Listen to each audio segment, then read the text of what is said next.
Okay, we're watching a video with Nick's Strength and Power here. I'm going to get some extra commentary and maybe send it to him because it's all the same stuff. Supplement companies putting junk in their stuff. We got some interesting news here in the bodybuilding world. So apparently, Rich Gaspari is being sued by a former UFC fighter by the name of Lyman Good.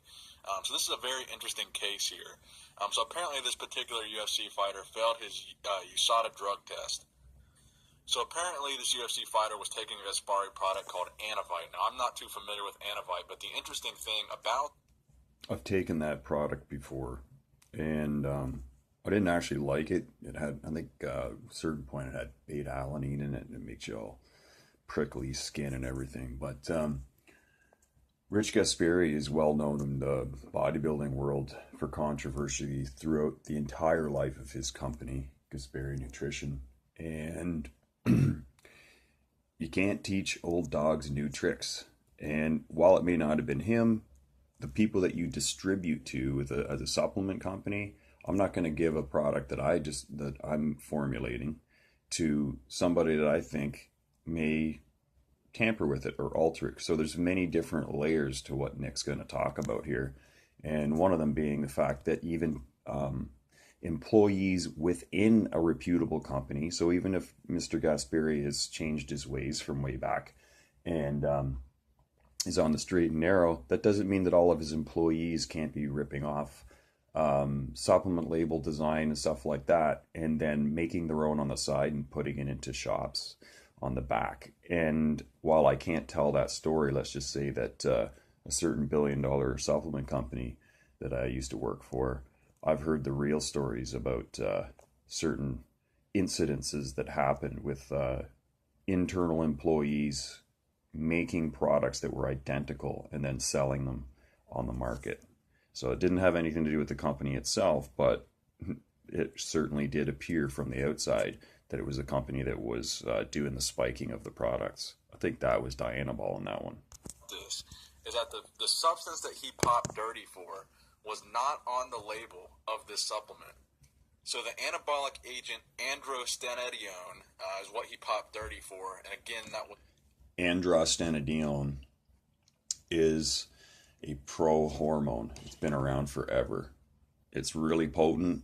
It'll make you jacked. Also screws up your liver because it has to do another pass because it's not a completely... broken down substance. So you got like two different enzymatic processes that it has to go through in your liver versus one. It was not on the Gaspari label, but apparently it was in that product according to Lyman Good. So according to TMZ, who first reported this news, the official complaint lists Gaspari Nutrition, Rich Gaspari himself, High Tech Pharmaceuticals, Jared Wheat, and the vitamin shop that this UFC fighter purchased this product at, all in that lawsuit. So that's a very interesting... So to pick up where I left off on the last little bit, he's right. You're never going to know which layer it was that popped the top off that bottle or copied all the labeling stuff.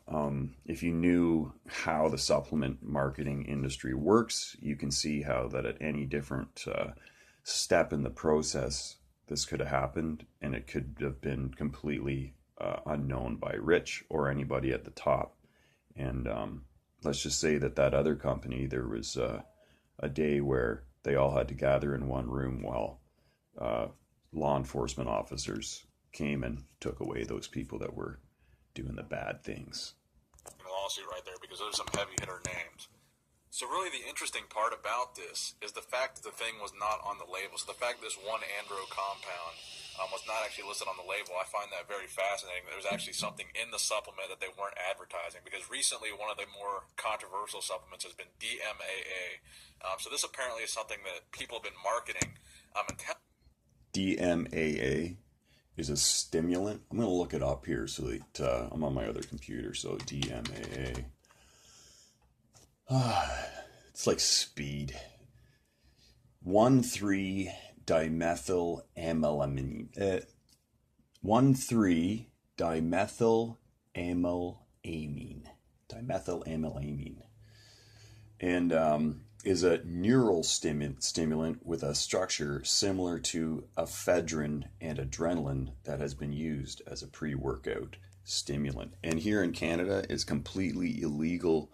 But of course, a number of years ago, I was able to get my hands on a supply, and that person was distributing it to stores and everything. And it definitely had DMAA in it, or some type of analog. So this stuff's going to continue to go on forever until we actually get some type of regulation into the system, which, I mean, if we really were into health and wellness as an industry in supplement manufacture and marketing, none of this would be happening, because all of us would be completely on board with AKA natural supplementation, and this wouldn't be happening. But of course, everybody knows that drugs work and supplements provide supplementation and don't make you huge. Selling people is in their product. So really the main problem that we've seen with supplements is people selling kind of these borderline legal products, but they're advertising it that way. They want people to know that they have this, cutting edge, barely legal substance in their product. They want people to know that.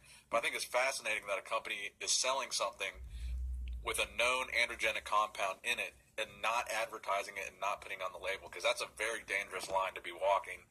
So I'm surprised we haven't seen more of this, actually, because we know in the supplement industry, the regulations are kind of weird. We know, there's a lot of companies that have put out some sketchy pre-workouts. We've seen a lot of pre-workouts get banned, like the Jack 3D original formula. So again, any new startup company, they're not going to get caught doing this. Okay. So you do your first run of whatever supplement it is, usually a protein powder. You throw some real Dianabol in there or whatever. In this case, it's androstenedione. You do a few runs of it. A couple of guys in a group of, like, say, 10 people that know each other at the gym take it. They gain like 15, 20 pounds in a couple of weeks. They're jacked, veins popping out. They say to their friends, oh man, you got to check this stuff out. They buy the first or second run of it, like their production run. They get huge gains too, and the mythology is born. And then from that point on, they just run regular protein, and everybody jumps on and starts buying it, and nothing happens. But they make crap piles of money because they're able to put a big markup on it. This is just marketing wizardry, and the dark side of marketing wizardry. I believe there was one called Craze that got banned. So I'm surprised we haven't seen more cases like this of people who, they compete in a sport where they're rigorously drug tested, and they're taking a product that they actually legitimately believe is safe. Like, this guy had 100% reason. So I'm going to comment on this too. I got a really good friend, Glantz Lalor, and his daughter is probably going to be in the Olympics for Olympic lifting. Completely natural. He follows all water rules, and even he himself, even though he doesn't compete anymore, he won't even take DHEA as a supplement if it's on the WADA list, because he's training his daughter. He doesn't want even any controversy, even with himself. And that's how,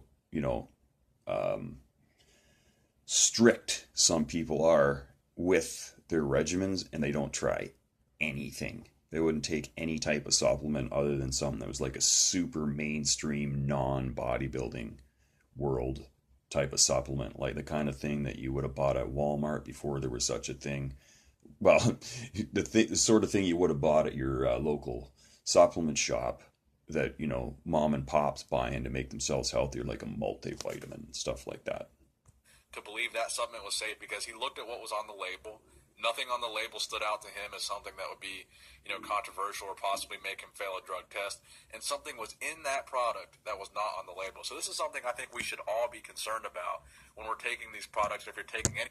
It is. Now, up here in Canada, we have now what's called an NPN number, a natural product number, and there's a lot more strict process that companies have to go through, and it costs a lot to get one supplement on the market. So just if you have like a line of supplements and you've got, say, 3 products, each one of those products costs approximately about 15 grand to be able to get it stamped and certified. And of course, there's testing procedures and stuff that are also go as part of that. So we are picking up our socks up here, and Canadian supplement market's booming. Supplements in general is the fact that a company could put something in that product that you are not aware of because it's not on the label. So I think this is a case that we should all be paying attention to. I think we should definitely be watching to see, how this case ends up resulting. Because I think we should all be a little cautious, a little nervous, and a little scared about taking supplements when we see things like this.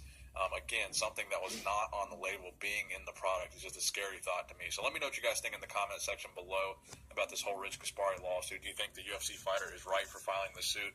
My personal opinion is this guy has 100%. I know what he's gonna say, and I was gonna say it too.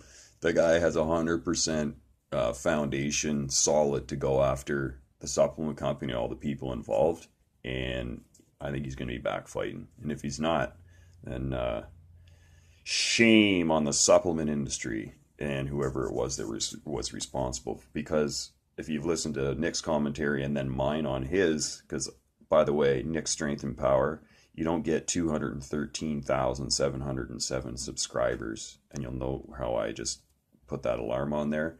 I go to his site, like he's on my my YouTube feed anyway, but I'm surprised I didn't have that alert on there, and now I do.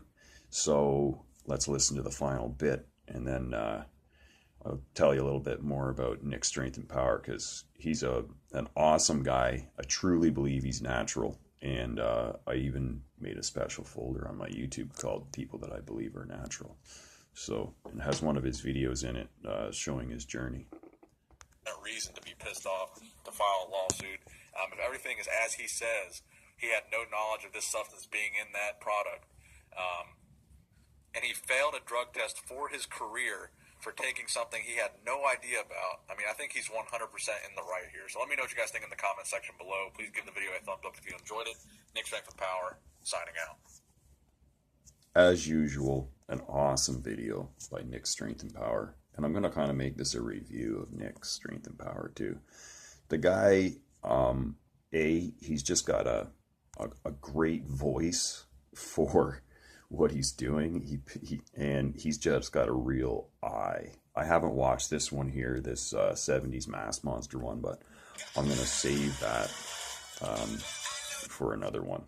And let's just go back to Nick's Strength and Power here.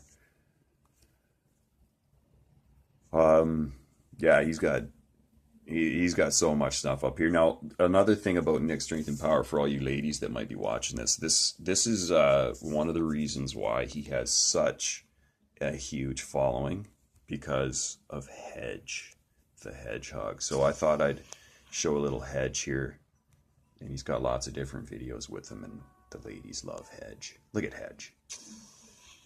He's gonna bench 600. Of course, he's watching the fake weights guy, Castleberry. Oh, this is good. This is the first Hedge video I've watched, actually. So we'll go out with this one. So we're watching Castleberry. He's giving us the impression that Hedge is he's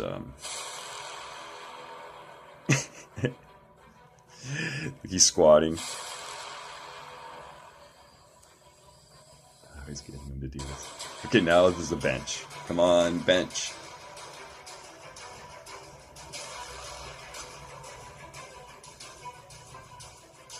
Here we go. Oh, that was almost Castleberry-like. Yeah, that's probably what really happens to Castleberry when he does it with no. One-handed 600-pound bench from Hedge. Okay, man, I've never seen this stuff, and I'm loving your channel even more. So, there you go. And of course I'm going to like that one. I'm going to add it. Let's make a new playlist called Hedge.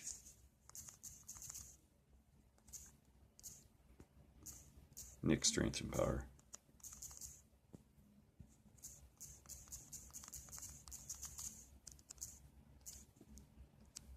Oh yeah, I'm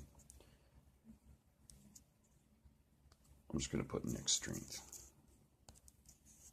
because my Coach Fusion stuff tends to get in the way there. So that was Nick Strength and Power, and a little quick preview of Hedge from Nick Strength and Power. Hedge is awesome. He gets tons of views on that. And let's just go back to his home screen so you can check him out. And I'll show you his profile picture. I don't know whether it does that. How about that? Official channel of Nick Strength and Power. This is a bodybuilding and powerlifting channel. I'm a natural NPC bodybuilder and powerlifter, and there's all of his social media. Instagram at Nick Strength Power. Facebook official Nick Miller, so his last name is Miller.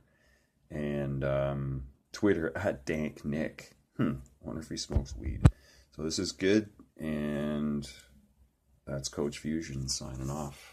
And I'll give you a quick look at my channel itself. I do just general health and wellness stuff, and do a lot of stuff on blue light, its effect on our biology, talk about stuff like the ego, and why don't we just finish off with that one, because that'll be nice for anyone watching this on Steam It, because this one, Ego Meets Eckhart #1, I break down A New Earth, page 151, on the ego and trolls. So we'll let this play out, and then I'll end it here. So you have a great day.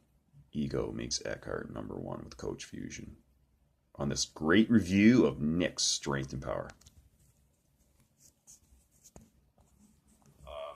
By the way, I just put this up, so of course there's only 9 views. I got off of one of his inspirational decks of cards, and the title of the book that changed it for me is Awakening to Your Life's Purpose, A New Earth. A New Earth, Awakening to Your Life's Purpose by Eckhart Tolle. The #1 New York Times bestselling author of The Power of Now, which I originally got from a family member a year or so before I got this one. And I read a little tiny bit of it and tried some of the practices that were in there. And then I just threw it back on the shelf, and that was it. So, I'm just going to open this. This is my daily practice. Some days. If I feel like I need to have an answer or something I'm pondering, or a place to start, then I just flip through and open the book, and it's usually right where it's supposed to be. Dense pain bodies. And the chapter title is The Pain Body, and it's page 151. And it says, some people carry dense pain bodies that are never completely dormant. They may be smiling and making polite conversation, but you do not need to be psychic to sense that seething ball of unhappy emotion in them just underneath the surface, waiting for the next event to react to, the next person to blame or confront, the next thing to be unhappy about. Their pain bodies can never get enough, are always hungry. They magnify the ego's need for enemies. Through their reactivity, relatively insignificant matters are blown up out of all proportion as they try to pull other people into their drama by getting them to react. Some get involved in protracted and ultimately pointless battles or court cases with organizations or individuals. And it goes on, but isn't that interesting that I'm just beginning my career as an online blogger for real. I've been doing that for a little over a year now on Quora.com. And now here, I think this is going to go on busy.org, which is really another way of looking in on steamit.com. Instead of using Steamit, you can use busy.org, because Steamit tends to get DDoS attacks done on it, so it can be slow at times. And busy.org has a better interface too for actually putting up pictures and everything. It's easier to insert, like drag and drop into there. So getting back to your reactivity, we're talking about trolls. Eckhart's talking about trolls here.